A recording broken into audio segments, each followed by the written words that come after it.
Warning, we're talking about women's health.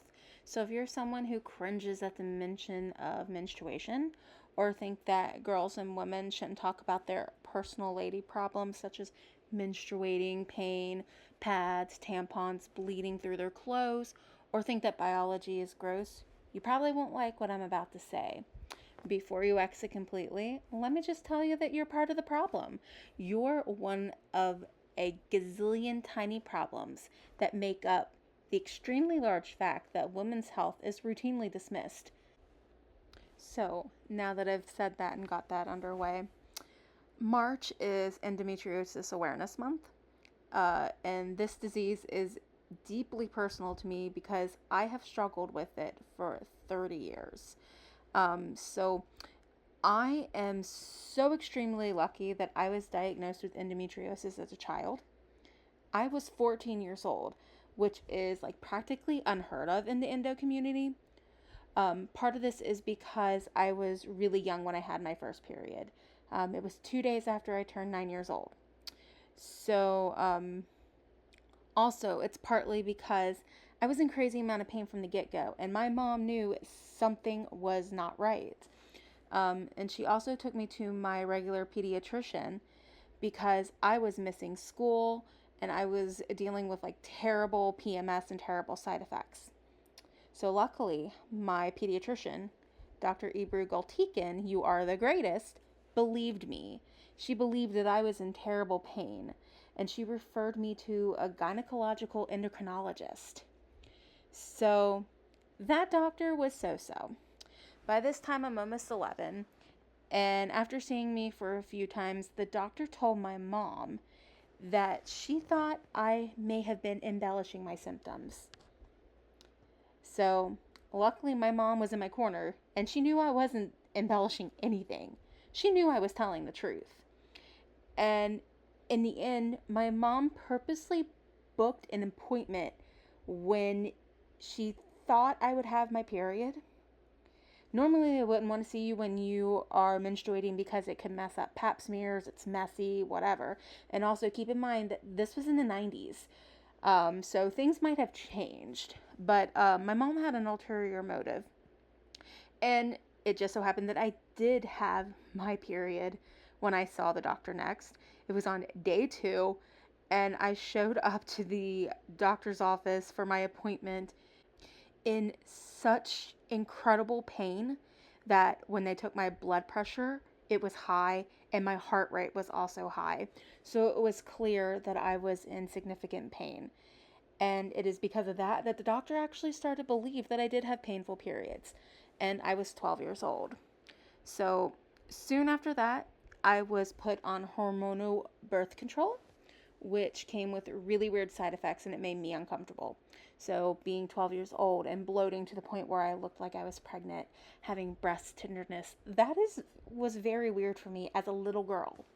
So not only that, but my parents did their best to keep this a big secret because if it got out that I was taking birth control, which was extremely like controversial with my Catholic side of the family, it would be just a big scandal.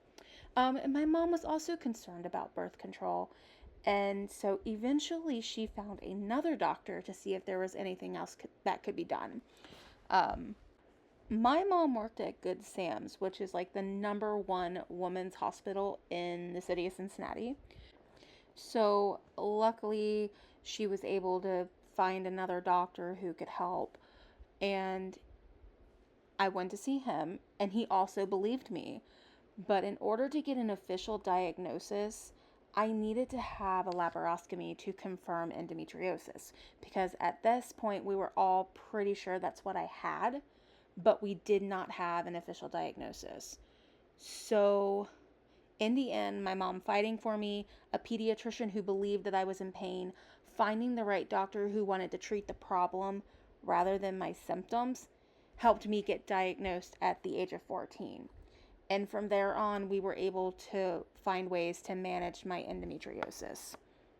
So many women are not that lucky.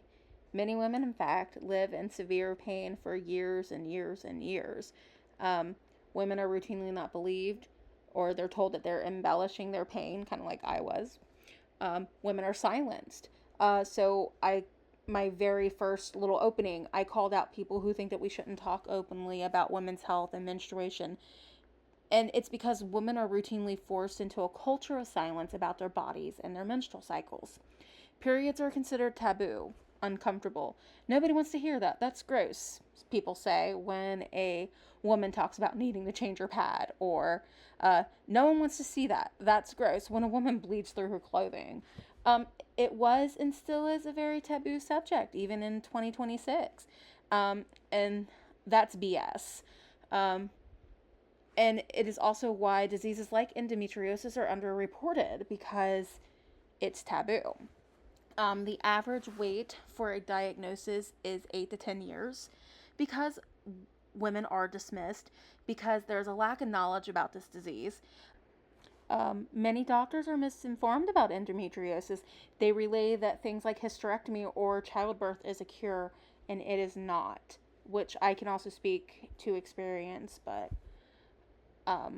that's another subject. So endometriosis is far more common than it is recognized.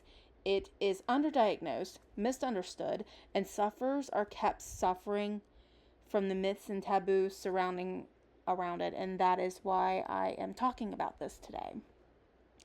So, despite it being talked about way more now, there is still so much ignorance about this disease.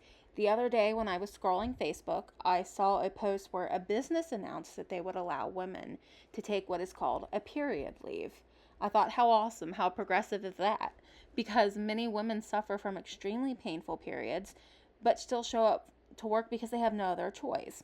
So I took a moment to scroll through the comments, I know, and there were many encouraging comments in support of this, including some humorous ones, like if men had periods, pads and tampons would be free, or if men had periods, they would get a week off and no one would make fun of them.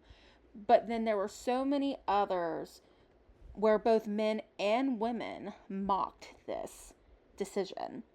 And that's yet another reason why endometriosis and women's health are misunderstood.